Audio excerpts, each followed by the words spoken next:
was a big win against a great team, a well-coached team. I think we made a lot of strides, especially defensively, and we know we have a long way to go, but it was a great win by everybody. Defensively, we did an incredible job to hold them to 35%, 31 from the three. Only have 8 turnovers, out-rebound them by 6. There's some positives. The negatives are I just don't think we're playing very well offensively. We're not executing like we need to execute. So that's what these preseason games are for.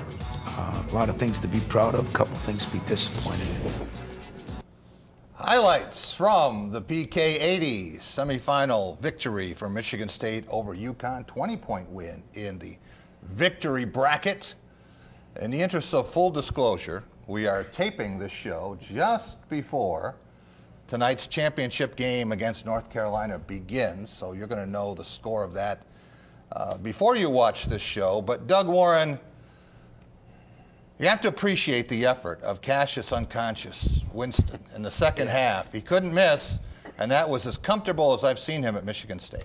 No question about it. I was thinking the other night as I'm watching this thing unfold, he reminds me, and I don't want to say this guy's on his way to being in the Hall of Fame, but he reminds me of the way he plays. The game slows down when he's in that comfort zone, like Joe Dumars. That's who he reminds me of. Just the way the game, he just kind of lets it come to him.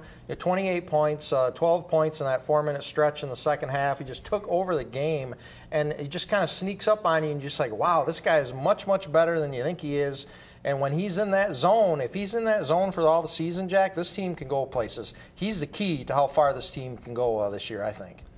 Darian, you're an NBA guy. Is there a player who you look at Cassius Winston and say, I see a little bit of this guy in him?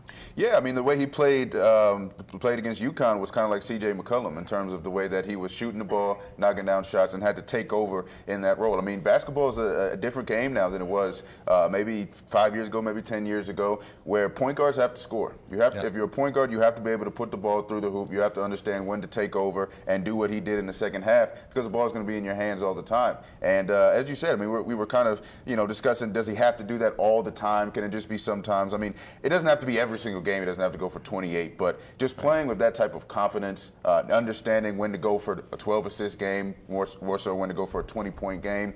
If he can do that and figure that out, then the sky's really the limit for this team.